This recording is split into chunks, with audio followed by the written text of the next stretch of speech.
is the world stage being set right now in front of our eyes for the events that the Scripture predicted as far back as the prophet Daniel.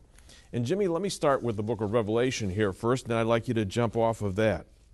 God revealed this in the book of Revelation chapter 13, that the Antichrist is going to force everyone, small and great, rich and poor, free and slave, to receive a mark on his right hand or on his forehead, so that no one could buy or sell unless he had the mark, which is the name of the beast or the number of his name. Now, what do you think this verse is saying, and relate that to what we're seeing in our world today? John, let me explain before I get into the passage in Revelation, the three main events in the future. The rapture, by the way, we're prior to the rapture of the church in this time in history. The rapture's next when Jesus calls all Christians into the heavenlies. Then there will be a 7-year period of time, the tribulation period, followed by the second coming, the return of Jesus Christ. We must differentiate between these two now. The rapture, Jesus calls us up to meet him. Then, in the return of Christ, we get on those same white horses that he mounts, and we come back to the earth, planting our feet on the Mount of Olives in Jerusalem. He will set up a kingdom for 1,000 years.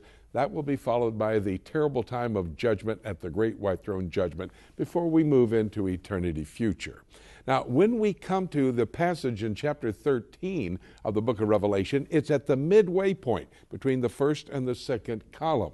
That is the period of time when the Antichrist is going to set up a one-world economic, political, governmental system. By the way, the location of the headquarters of that operation is going to be Babylon. And I'm talking about literal Babylon on the shores of the Euphrates River, about 58 miles out of downtown Baghdad. That does give us some understanding of why the United States has had an involvement with Iraq. But that's at the midway point. And at that time, the world is going to have to worship this Antichrist, and part of that worship is going to be taking an identification mark. We talk about the mark of the beast.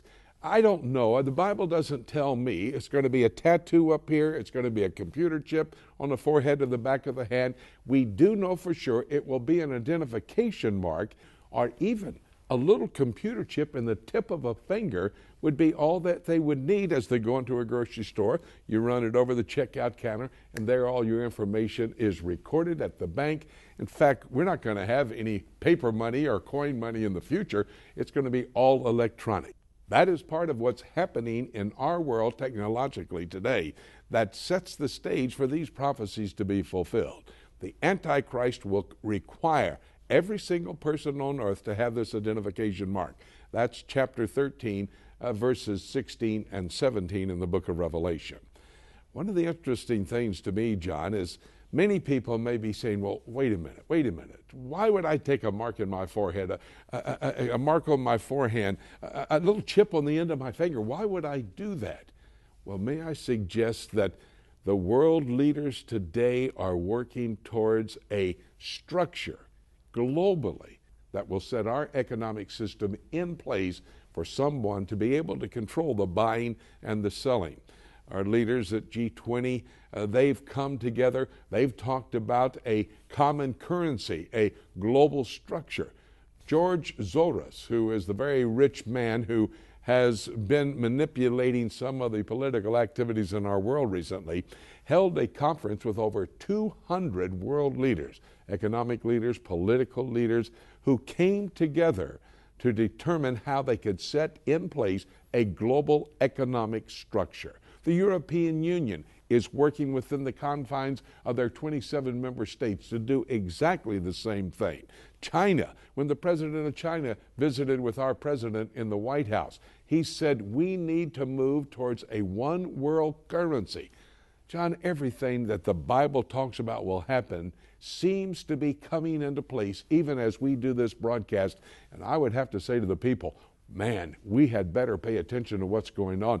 That rapture's the next thing, 3.5 years before all of this unfolds. But we're seeing it happening now. That must mean the rapture is